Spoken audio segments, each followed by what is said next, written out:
All right. Hi, everyone. Welcome to Mindgasms. So, I'm going to read chapter 18 of my novel called The Cold Darkness of the Night.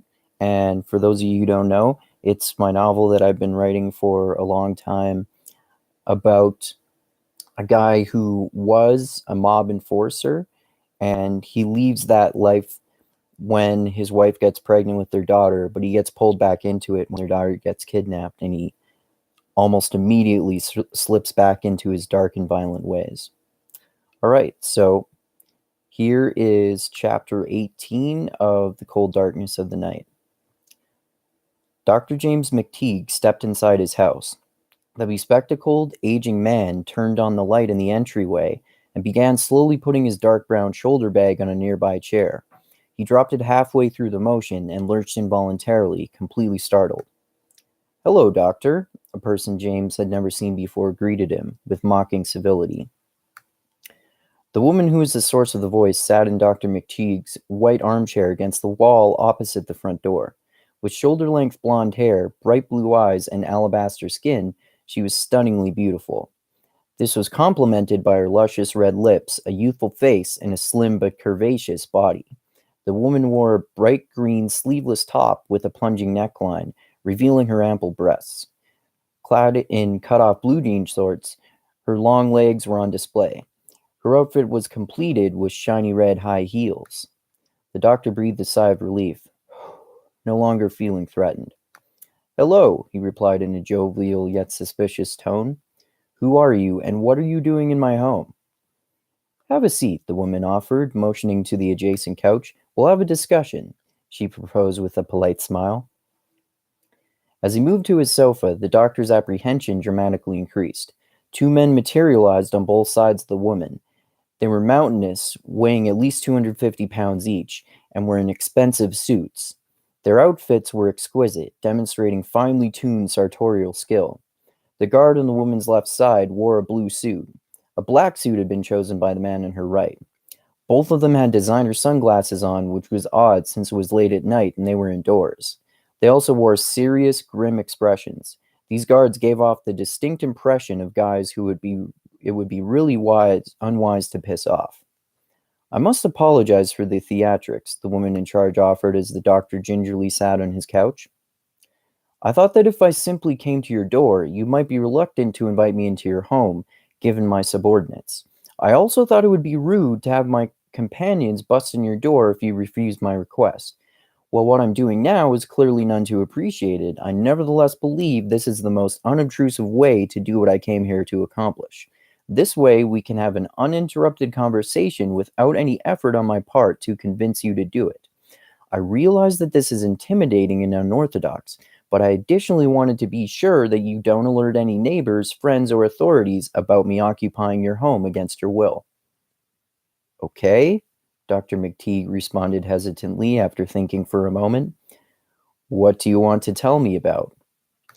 "I believe you have a right to know this, so I'm doing you the courtesy of telling you what your current predicament is," the woman informed James with a polite yet condescending tone. She intertwined her fingers and laid her hands on her lap. "Please refrain from asking questions until I finish speaking. You will be hearing a lot of information, and some of your concerns may in fact be satiated by the time I tell you all of the details of this situation as it currently stands." The doctor nodded his head as she continued. "My name is Jennifer," she said, leaning toward the doctor to shake his hand. He did so cautiously. "Here is what is happening that concerns you," she continued. "My employer is the principal funder of an organization that is attempting to run nearly identical drug trials as your company, using the exact same manufactured substance.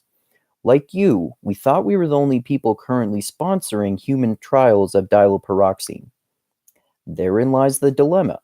The business representatives of our research group are insinuating that someone from your camp stole the formula for the drug. I don't particularly care whether anyone stole the necessary information. We just need you to stop the diloperoxine drug trials post-haste and permanently." Dr. McTeague started to feel a warning sensation creeping up his spine and subtly overtaking every cell in his body. An extreme sense of foreboding overpowered him as the matriarch continued her monologue. I realize you may be thinking you have no reason to fulfill my request. We were considering simply paying you, but based on my research on you, it doesn't seem like you're the kind of man who could be bought off, especially under these circumstances. My next option was to kill one of your family members if you refuse to comply. However, since you have no living relatives, that point is moot. Therefore, I had to do background checks on your entire list of patients in order to find someone to use as leverage. I found someone with mob connections, so our next move was to kidnap his daughter. Your job is to get this man to use his influence to stop the dilaperoxine testing. He can use his connections to convince his boss to cease testing immediately and forever. This will allow us to release his daughter.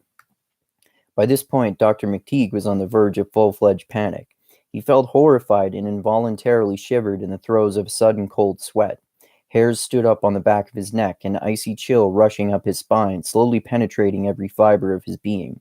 The sensation was like a virus, maniacally and surreptitiously infecting its host.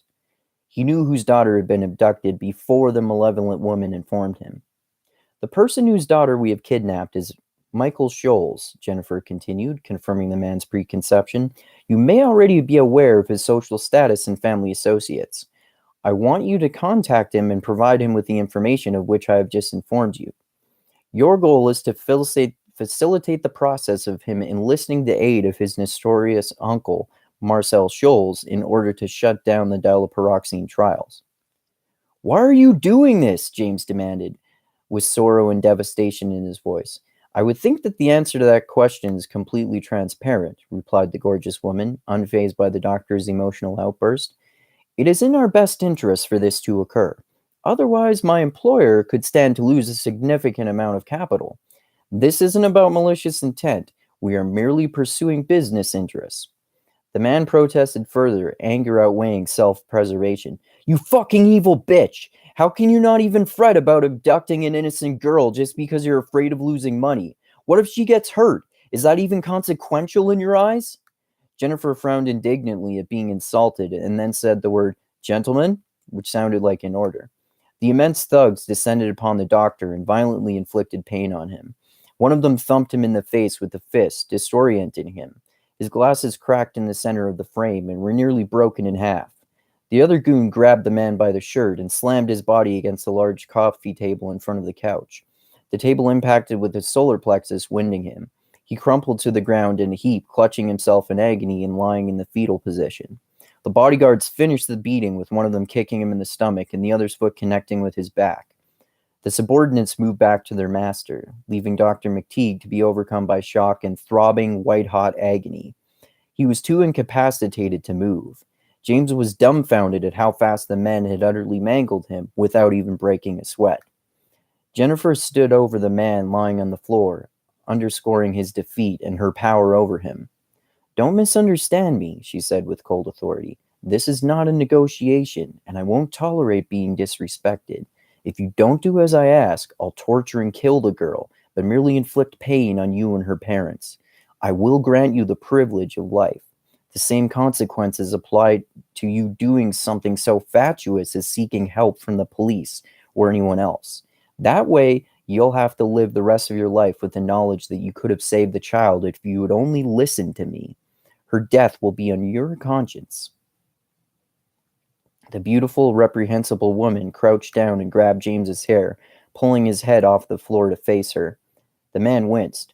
Her stunning blue eyes bored into him, making it clear that she was emotionally dead and possessed no compassion. It was obvious from the lack of feeling and humanity in her eyes that she was a psychopath. The woman was incapable of empathy.